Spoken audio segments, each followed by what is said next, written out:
वृषभ राशि वाले मेरे मित्रों, स्वागत करते हैं आप सभी का शिवप्रिया भिंड यूट्यूब चैनल में। बंधुओं, सितंबर का यह महीना आपके लिए बेहद खास है, क्योंकि इस पूरे महीने में आपको दिव्य शक्तियों का पूरा साथ मिलेगा। आपकी मनोकामनाएं पूरी होंगी और आपके द्वारा किए गए प्रयासों का आपको पूरा फल प्राप्त होगा। बस इसके लिए आपको मंदिर में जाकर दान करनी होगी 2 रुपए की यह एक छोटी सी चीज। बेशक इस एक चीज की कीमत 2 रुपए अवश्य है, लेकिन देवी देवताओं का आशीर्वाद प्राप्त करने के लिए बहुत है। अगर आपने इस एक चीज को मंदिर में दान कर दिया तो निश्चित तौर पर आपके भाग्य में वह सब भी लिख दिया जाएगा जिसके लिए आप अब तक तड़प रहे थे। कहने का मतलब यह है कि यदि आप मिट्टी को भी हाथ लगाएंगे तो वह सोना बन जाएगी। आपकी दिन दूनी रात चौगुनी तरक्की होगी। हर वो इच्छा जो आपके मन में होगी कुछ ही दिनों में देखते देखते ही आपके पूरी हो जाएगी और हर एक प्रकार की नकारात्मकता, टोना टोटका, तांत्रिक क्रिया या किसी का नजर दोष सब कुछ आपसे कोसों दूर भागेगा। और इसका कारण यह होगा कि खुद देवी देवताओं की शुद्ध सकारात्मक ऊर्जा आपके आसपास एक विशेष वातावरण का निर्माण करेगी, जिससे आपका पूरा जीवन ही बदल जाएगा। तो कौन सी है वह एक छोटी सी चीज और क्या है उसे मंदिर में दान करने के विशेष नियम, सब कुछ आपको हम आगे विस्तार से बताने जा रहे हैं। बस आपको इस कार्यक्रम को अंत तक देखना है। तो जयकारा बोलो माता रानी का, जगत माई महामाई माँ भद्रकाली की जय बोलो, माता रानी के सांचे दरबार की जय बोलो। बंधुओं, एक बात यहाँ पर हम आपको पूरे विश्वास के साथ बताते हैं कि बड़ा ही दुर्भाग्यशाली होगा वह इंसान जो आज इस वीडियो कार्यक्रम को नहीं देखेगा या इसे बीच में छोड़कर चला जाएगा, क्योंकि इस कार्यक्रम में आपकी किस्मत के ताले को खोलने की चाबी दी जा रही है। और जो इस कार्यक्रम को देखेगा और इस कार्यक्रम में बताई गई बातों को गहराई से समझकर पूरे नियम के साथ अपने जीवन में उतारेगा, उसके जीवन में 100% तरक्की होगी, उसकी मनोकामनाएं पूरी होंगी, दुख दर्द तकलीफें सब दूर होंगे।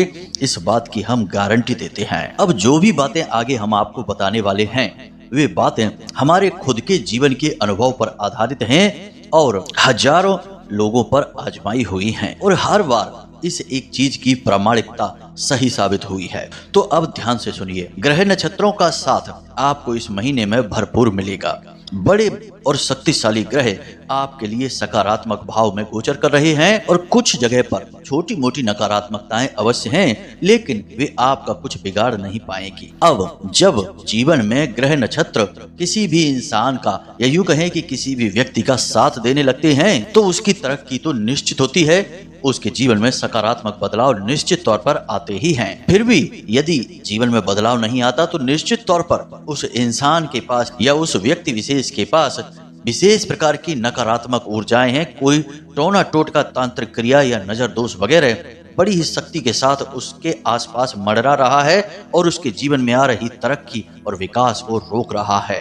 तो अब ऐसे में कहीं आपके साथ भी तो ऐसा नहीं है कि नकारात्मक ऊर्जाओं के वातावरण ने आपको घेर रखा है, किसी न किसी प्रकार का टोना टोटका, तांत्रिक क्रिया आपके ऊपर करवा रखी है या कोई भयंकर दोष आपके ऊपर लगा हुआ है। यदि ऐसा है तो आपके ऊपर इन ग्रहों के सकारात्मक बदलाव का कोई प्रभाव ही नहीं होगा। उल्टा आपके जीवन में नकारात्मकता ही नकारात्मकता दिखाई देगी। जो ग्रह आपको लाभ देने जा रहे हैं वही ग्रह अपने नकारात्मक प्रभाव आपको देने लगेंगे और यह प्रभाव होगा उस नकारात्मक ऊर्जा का जिसने आपको घेर कर रखा है। तो अब ऐसे में इसका तोड़ केवल यही है कि आप अपने जीवन में ईश्वर की शुद्ध सकारात्मक ऊर्जा को लेकर आएं और इस नकारात्मक ऊर्जा से मुक्ति प्राप्त करें। अब यह कैसे होगा?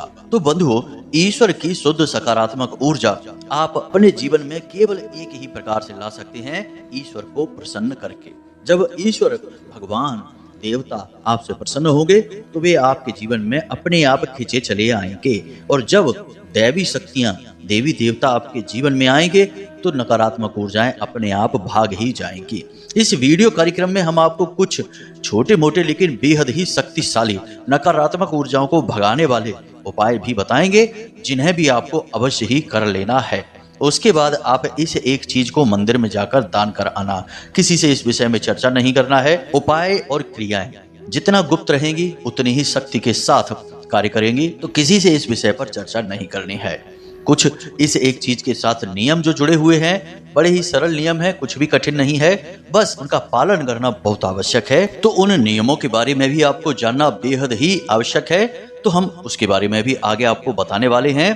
तो आज का यह कार्यक्रम इस सितंबर के महीने में आपके जीवन को पूरी तरह से बदल कर रख देने की शक्ति रखता है। तो हम उम्मीद करते हैं कि आप इस कार्यक्रम को अंत तक अवश्य देखेंगे, क्योंकि बड़ी ही मेहनत और ज्योतिषीय आकलन और ग्रह नक्षत्रों की चाल का सही अंदाजा लगाने के बाद हम इस कार्यक्रम को तैयार कर रहे हैं। और हमारी मेहनत सफल तभी होगी जब आप इस कार्यक्रम को अंत तक देखेंगे और इस कार्यक्रम में बताई गई बातों को अपने जीवन में भी उतारेंगे, तभी तो आपके जीवन में बदलाव आएगा और हमारा प्रयास सफल हो जाएगा। तो बस आपसे हमारा यही निवेदन है कि अंत तक हमारे साथ बने रहिएगा और देखिए कि जीवन कैसे बदलता है।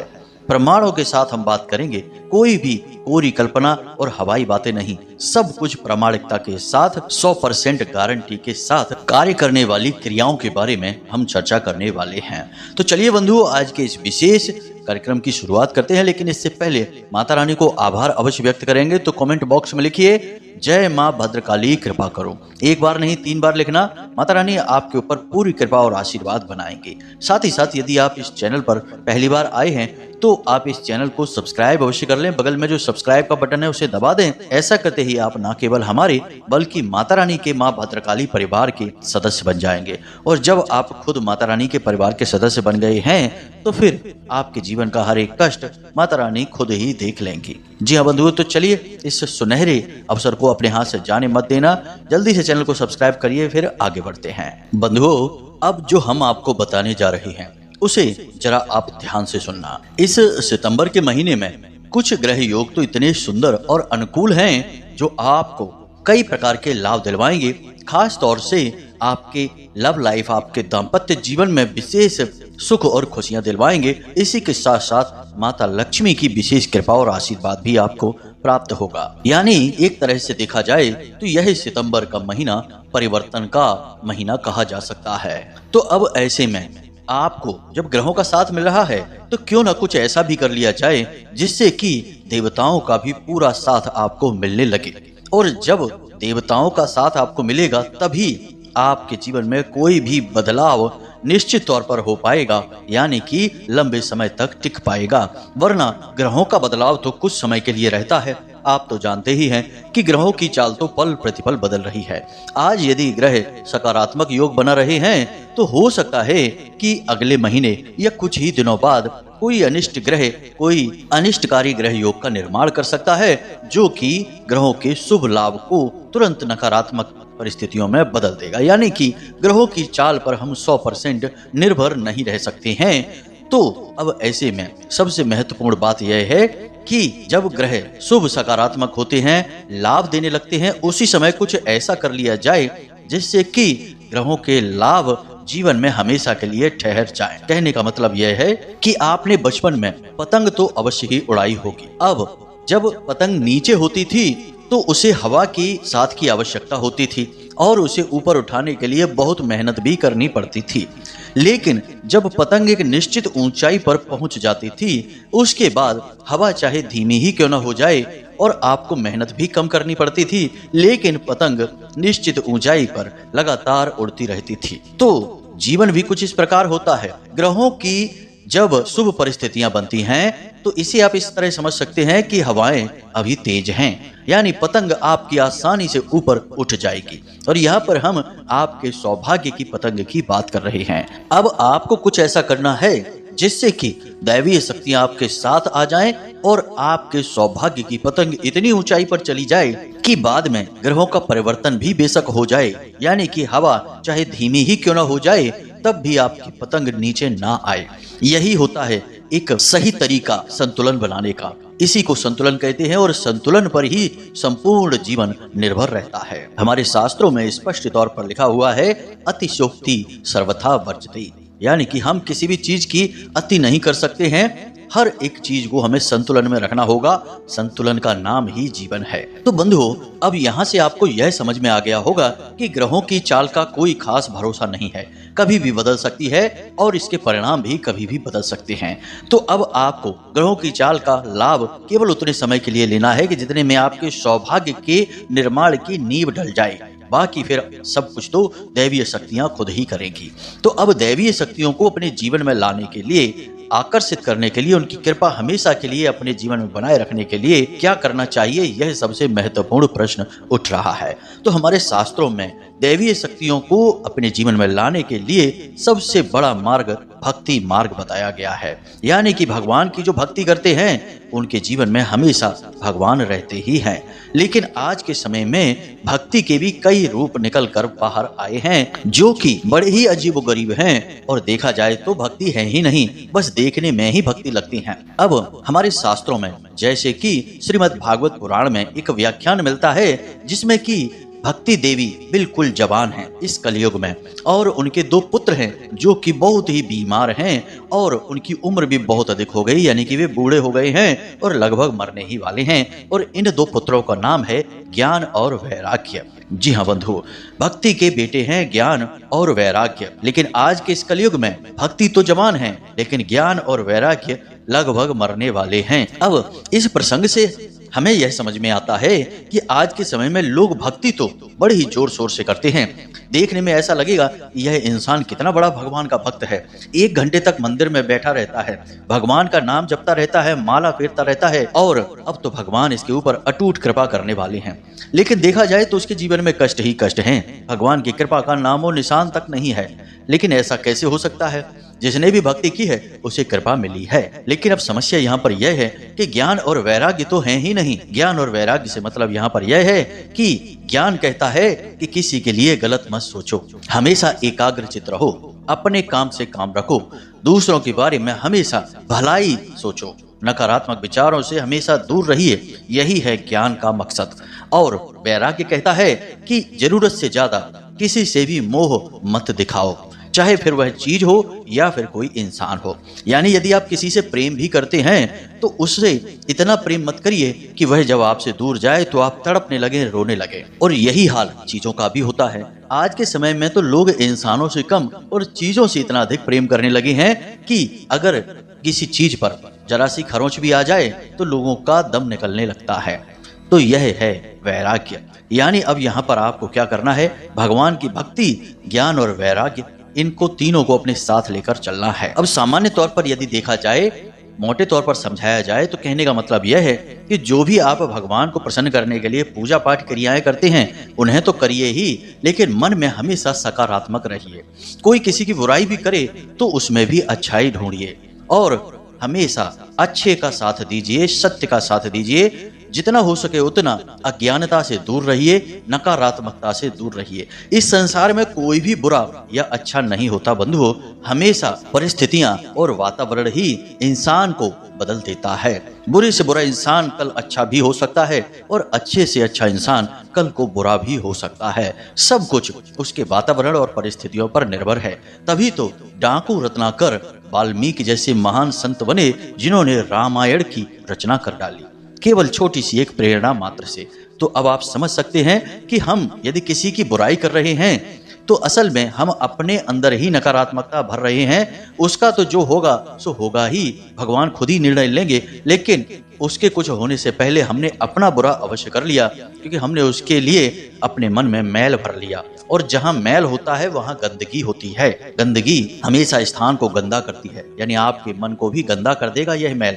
तो आपको किसी से कुछ भी नहीं गलत कहना है, जो भी कहना है अच्छा कहना है, सकारात्मक कहना है और अपने काम से काम रखना है, अपने जीवन के बारे में विचार करना है। और यही हाल है वैराग्य का, यानी कि किसी से जरूरत से ज्यादा प्रेम ना करिए, उससे चिपकिए नहीं। बस जब तक वो आपके साथ है उससे प्रेम से रहिए, और जब वह आपसे दूर जाना चाहता है या परिस्थितियां उसे आपसे दूर करती हैं तो कोई बात नहीं, इसे भगवान की मर्जी मानकर स्वीकार कर लीजिए। इससे बड़ा सुख कुछ भी नहीं है। बंधु, ये भक्ति के सही स्वरूप हैं। अब यहाँ तक सारी बातें हमने आपको इसलिए बताई बंधु, क्योंकि यही सच्चा दर्शन है। शास्त्रों में यही बताया गया है, भगवान को इसी प्रकार से प्रसन्न किया जा सकता है। वरना यदि आप केवल प्रसाद चढ़ाकर, फूल चढ़ाकर और चालीसा और आरती गाकर भगवान को प्रसन्न करना चाहते हैं तो यह असल में अज्ञानता है, मूर्खता है। भगवान कोई इंसान नहीं है जो अपनी तारीफें सुनकर अच्छी अच्छी मिठाइयाँ, फल और फूल देखकर प्रसन्न हो जाएंगे। क्या भगवान के लिए ये सब चीजें दुर्लभ हैं? वे तो इन सब चीजों के सृजन करता हैं, खुद निर्माता हैं, तो उन्हें इन सब चीजों की कोई जरूरत नहीं है। उन्हें जरूरत है आपके शुद्ध चरित्र और मन की। इसीलिए भगवान को अंतर्यामी कहा जाता है। भगवान को हम कुछ भी नहीं दे सकते, हम भगवान से सिर्फ ले सकते हैं। तो इसलिए कभी भी इन प्रपंचों में नहीं पड़ना है। ये सब चीजें करिए आप, लेकिन पहले अपने अंतर मन को जरूर खंगालिए और जो भी कमियां हैं उन्हें चुन चुनकर दूर निकालिए। इसी प्रकार तो भगवान को प्रसन्न किया जा सकता है। अब इन सब बातों के माध्यम से बंधुओं, हम आपको केवल एक दिशा निर्देश देना चाहते हैं, क्योंकि अब आगे जो हम आपको उपाय बताने जा रहे हैं, जो क्रियाएं बताने जा रहे हैं, वे आपके ऊपर फलित तभी होंगी जब आप इसी विचारधारा को अपनाएंगे। जब आप इस विचारधारा को अपनाएंगे तो आप एक भक्त कहलाएंगे, और भक्त के आगे तो भगवान भी विवश हो जाते हैं। एक छोटा सा भक्त जिसका नाम था ध्रुव, उम्र थी केवल 5 वर्ष, उसने मात्र 6 महीने की भक्ति से स्वयं भगवान श्री हरि विष्णु को अपने सामने प्रकट होने पर मजबूर कर दिया था। भक्त प्रहलाद ने भी छोटी सी उम्र में भगवान नरसिंह को अपने सामने प्रकट होने पर मजबूर कर दिया था। तो अब आप समझिए कि भक्त के सामने तो भगवान भी विवश हो जाते हैं। तो आपको असली भक्त बनना है। आप एक बार असली भक्त बने, भगवान हमेशा आपके साथ रहेंगे, हर हालत में रहेंगे। और जब भगवान ही आपके साथ रहेंगे तो फिर आपको दुनिया में किसी की जरूरत है ही नहीं। आप जो चाहेंगे वह आपका होगा। हर एक कार्य में आपको सफलता मिलेगी। दिन दूनी रात चौगनी आप तरक्की करने लगेंगे। बंधु, हो सकता है कि कुछ लोगों को ऐसा लगे कि आज के इस कार्यक्रम में हम तो केवल प्रवचन कर रहे हैं, केवल इधर उधर की बातें कर रहे हैं, मूल विषय तो बता ही नहीं रहे हैं। लेकिन बंधु, आप खुद ही समझिए, यदि वातावरण अच्छा नहीं होगा तो अच्छे से अच्छा बीज भी अंकुरित नहीं हो सकता। अंकुरित हो भी गया तो वह आगे फल फूल नहीं सकता। आज नहीं तो कल वह मर ही जाएगा। इसी प्रकार सौभाग्य रूपी बीज आपके जीवन में कभी अंकुरित हो ही नहीं सकता जब तक कि आपको भगवान को प्रसन्न करने का सही रास्ता ना पता हो, यानी कि वातावरण सही नहीं बनेगा। तो अब यहाँ तक सारी बातें आपको समझ में आ गई होंगी। कुछ बातें ऐसी होंगी जिन पर आप अमल भी कर रहे होंगे, लेकिन कुछ चीजें हैं जहाँ पर आप कमियां भी कर रहे हैं। उनके बारे में जरा विचार से आत्म मंथन करिए और उसके बाद उन्हें भी निकाल कर बाहर फेंक दीजिए। बस अब इसके बाद आप जो क्रियाएं करेंगे वे सब फलित होंगी। एक छोटा सा चालीसा भी भगवान को प्रसन्न कर सकता है। एक छोटी सी ज्ञान की बात और आपको बता देते हैं बंधुओं कि कलयुग एक ऐसा युग है जिसमें हम जी रहे हैं, और इस कलयुग की एक बहुत बड़ी अच्छी बात है जिसके बारे में शायद आपको ना पता हो। इस कलयुग की बहुत ही अच्छी बात यह है कि यह कलयुग स्वयं परीक्षित के सामने कहता है कि हे राजन, हमारे अंदर लाख दोष क्यों ना हो, लेकिन एक बहुत बड़ी अच्छाई यह है कि जहाँ त्रेता और द्वापर युग में सैकड़ों सालों तक तप करके लोग भगवान को प्रसन्न करते थे और जितनी कृपा प्राप्त कर पाते थे उतनी कृपा तो केवल 10 दिन भगवान को नियमित पूजने वाले को कलयुग में प्राप्त हो जाती है। यानी कि कहाँ कलयुग के 10 दिन की पूजा पाठ और भगवान की भक्ति, और कहाँ सैकड़ों वर्षों का तप। इतना बल, इतनी कृपा इस कलयुग में 10 दिन में प्राप्त हो जाती है। यह भी श्रीमद् भागवत पुराण कहती है। अब आप समझिए कि यह कलयुग कितना अच्छा है। आप इसमें कम प्रयास करके भगवान को प्रसन्न कर सकते हैं। तो अब ये सारी बातों से आप अपने जीवन में कुछ विशेष बदलाव लेकर आइए, और इसके बाद अब हम अपने मूल विषय पर आते हैं और आपको उस एक चीज के विषय में बताते हैं। बंधुओं, वैसे तो एक एक करके कई चीजें होती हैं जिनके अलग अलग प्रभाव होते हैं, और दान का विशेष महत्व होता है हमारे हिंदू धर्म में। इसीलिए दान के साथ हमेशा धर्म भी कहा जाता है। अब यदि आप मंदिर में किसी चीज का दान करते हैं तो निश्चित तौर पर उस एक चीज का प्रयोग भगवान की सेवा में किया जाएगा। कई भक्त उसका प्रयोग करेंगे, या फिर मंदिर में होने वाली किसी क्रिया में उस चीज का प्रयोग होगा।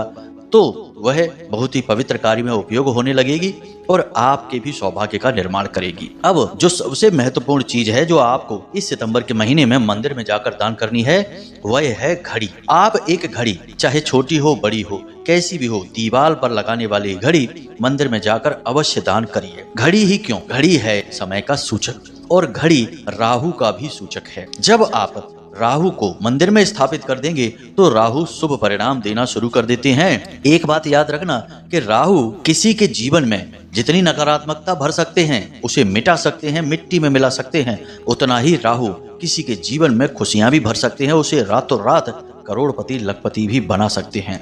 राहु के बारे में ज्योतिष शास्त्र में कहा जाता है कि जिसे राहु मारे उसे फिर कोई न तारे और जिसे राहु तारे उसे फिर कोई न मारे। यानी राहु एक महाशक्तिशाली राक्षस ग्रह है, यह किसी को भी बना और मिटा सकता है, इसकी कोई हद नहीं है। अब राहु से विशेष लाभ आपको इस महीने में होने वाले हैं, सितंबर के महीने में। अब यदि राहु को आपने मंदिर में स्थापित कर दिया तो सीधी सी बात है कि राहु से आपको जो भी लाभ प्राप्त होंगे वे बहुत अधिक बल के साथ आपके साथ आएंगे और जितनी भी नकारात्मकता हैं वे तुरंत दूर हो जाएंगी। दूसरा यह भी कि घड़ी जब आपके द्वारा दी गई और मंदिर में लगा दी गई है तो असल में वह आपके समय का सूचक हो गई, यानी कि वह आपके जीवन आपके समय काल को दिखा रही है। अब जब आपके जीवन और समय काल भगवान से जुड़ गए हैं, भगवान के धाम में स्थापित हो गए हैं, तो फिर वे नकारात्मक रह नहीं सकते हैं। कहने का मतलब यह है कि जब आपका समय भगवान के दरबार में चल रहा है तो फिर वह खराब हो ही नहीं सकता, अच्छा ही रहेगा। कई और इसके और गहरे कारण हैं, लेकिन मोटे तौर पर आप यही समझ लीजिए कि घड़ी यदि आप इस सितंबर के महीने में दान कर देते हैं मंदिर में जाकर, अब यह आपको ध्यान देना है कि मंदिर के जो विशेष लोग हैं, जो मंदिर के कार्यकारी संस्था के सदस्य होते हैं, उनसे आपको बात करनी है और यह घड़ी आपको दीवार पर लगवा देनी है। ऐसा ना हो कि आपके द्वारा दी गई घड़ी कहीं सामने स्टोर रूम में या किसी कमरे में रख दी गई है, अब उसे लोग देख ही नहीं पा रहे हैं। ऐसा करने से आपको कोई विशेष लाभ नहीं होगा, क्योंकि घड़ी का काम है दीवार पर लगना और उसे चलना और उसे देखकर लोग अपने समय को व्यवस्थित करें। यही है घड़ी का काम। अब जब यही काम नहीं हो पा रहा तो घड़ी किस काम की, यानी आपका यह प्रयास निष्फल हो जाएगा। तो आपको किसी से बात करके यह कहना है कि कुछ दिनों के लिए ही सही, लेकिन आप इस घड़ी को दीवार पर लगा दीजिए ताकि लोग इसे देखें। अब किस दीवार पर किस दिशा में कोई फर्क नहीं पड़ता है। मंदिर में जो भगवान का धाम है, जो घर है, वहाँ सब कुछ शुभ है, ना कोई दिशा अशुभ है, ना कोई स्थान अपवित्र है, सब शुभ है, सब पवित्र है, कहीं भी लगा दीजिए। अब यह तो हो गई घड़ी की बात, एक चीज की बात। लेकिन यदि आपको जीवन भर भगवान की कृपा और आशीर्वाद चाहिए, लंबे समय तक भगवान आपके जीवन में रहें, तो इसके लिए आप पंच महाभूत दान अवश्य करिए। और यह पंच महाभूत दान आप हनुमान जी के मंदिर में करिए। हनुमान जी के मंदिर में करने से आपको लाभ यह होगा कि हनुमान जी 7 चिरंजीवियों में शामिल हैं। कहने का मतलब यह है कि हनुमान जी सशरीर इस धरती लोक पर निवास कर रहे हैं और ऐसा कहा जाता है कि हनुमान जी हर उस इंसान का साथ देते हैं जो उनकी भक्ति करता है, उनके प्रभु श्री राम का नाम लेता है। तो आप यदि हनुमान जी को प्रसन्न करने में कामयाब हो जाएं, तो फिर आपकी तो चांदी ही चांदी है। तो यह पंच महाभूत दान आपको हनुमान जी के मंदिर में करना है।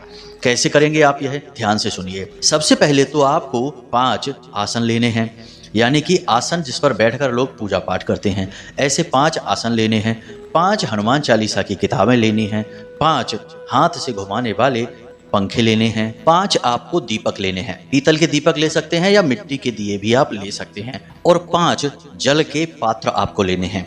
अब जल के पात्र में आप अपनी क्षमता के अनुसार तांबे के 5 लोटे ले सकते हैं, छोटे 5 गिलास ले सकते हैं या फिर घड़े ले सकते हैं, जो भी आपको ठीक लगे। बस उसमें पानी भरा जाए और पानी लोग उसमें से पिएं या फिर पूजा पाठ में उपयोग करें, किसी भी प्रकार से उपयोग करें। बस इन चीजों को आपको लेना है और शनिवार के दिन मंदिर में जाकर दान कर देना है। इसी के साथ साथ हम भूल गए, आपको 5 झाड़ुएं भी लेनी हैं और मंदिर में आपको शनिवार के दिन दान कर देनी है।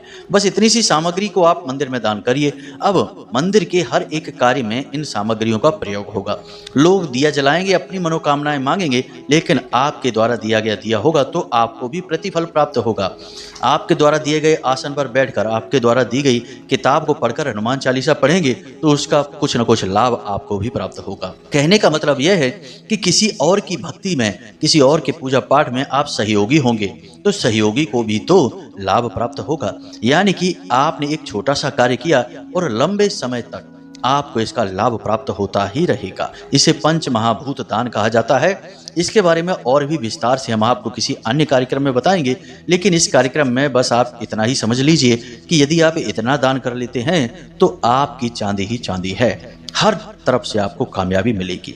अब आप में से कुछ लोग यह कह सकते हैं कि गुरुजी आपने तो लिखा है कि 2 रुपए की एक छोटी सी चीज और आपने तो इतनी महंगी महंगी चीजें बता दी हैं। अब कुछ बंधु, कुछ भाई हमारे ऐसे होंगे जिनकी हो सकता है क्षमता ना हो इतना खर्चा कर पाने की, तो उनके लिए हम 2 रुपए की ही चीज बताएंगे, लेकिन उतनी ही शक्तिशाली रहेगी। तो अब ध्यान से सुनिए, आपको केवल एक मोर पंख लेना है। अब दुकान पर जाइए और एक मोर पंख ले लीजिए, 2 रुपए का ही आएगा, इससे ज्यादा का नहीं। अब यह मोर पंख आपको शनिवार के दिन हनुमान जी के मंदिर में लेकर जाना है और इस मोर पंख को आपको हनुमान जी के सामने समर्पित करना है और हनुमान चालीसा का पाठ करना है। उसके बाद बजरंग बाण का पाठ करना है। महिलाएं हैं तो बजरंग बाण का पाठ ना करें, हनुमान अष्टक का पाठ करें और उसके बाद हनुमान जी के बाएं पैर का सिंदूर इस मोर पंख के ऊपर लगाएं और आपकी जो भी मनोकामना है उस मनोकामना को बोलते हुए इस मोर पंख को जो दान पात्र है हनुमान जी के मंदिर में रखा हुआ है उस दान पात्र में डाल देना है। बस आपकी सारी मनोकामनाएं पूरी होंगी और भगवान की शुद्ध कृपा और आशीर्वाद आपके साथ रहेगा। यह उपाय भी बहुत शक्तिशाली है, आप इसे भी कर सकते हैं। जैसी आपकी क्षमता हो वैसा उपाय करें, लेकिन करें अवश्य। जी हाँ बंधुओं, अब आपको ध्यान यह देना है कि मोर पंख टूटा फूटा ना हो, क्षतिग्रस्त ना हो, गंदा मैला और खराब ना हो। जी हाँ बंधुओं, उसे साफ सुथरा रखना है और उसे हनुमान जी को समर्पित करने से पहले थोड़ा सा गंगा जल छिड़क कर पवित्र अवश्य कर लें। बस इतना सा उपाय आप कर लीजिए, फिर इसके परिणाम आप हमें कमेंट करके बताना। तो अब जितनी भी जानकारी हमने आपको दी है, उम्मीद करते हैं कि इसे आप समझ चुके हैं और इसे अपने जीवन में उतारेंगे और इसके लाभ ले पाएंगे। अब यदि कोई प्रश्न आपके मन में उठता है तो आप कमेंट करके भी पूछ सकते हैं या फिर वीडियो के डिस्क्रिप्शन में दिए गए व्हाट्सएप नंबर पर मैसेज करके भी पूछ सकते हैं। बंधुओं, कुछ ही समय में सर्व मनोकामना पूर्ति हवन का प्रारंभ होने जा रहा है माता रानी के आदेश से। कब होगा हम आपको बताएंगे और आप उसमें कैसे भाग ले सकते हैं इसके बारे में भी आपको पूरा ज्ञान देंगे। थोड़ा सा इंतजार करिए। इसी के साथ साथ आज की इस वीडियो को विराम देते हैं। हमेशा हंसते रहिए, मुस्कुराते रहिए, सकारात्मक रहिए और दिन में एक बार मंदिर अवश्य जाइए, क्योंकि आपका उद्धार वहीं से होना है। मिलते हैं अगले ज्ञानवर्धक वीडियो में, तब तक के लिए धन्यवाद। प्रेम से बोलिए जय माई की, जय माँ भद्रकाली, जय बजरंग बली। माता रानी और हनुमान जी आपके जीवन में शुभ घड़ियां लेकर आएंगे। धन्यवाद।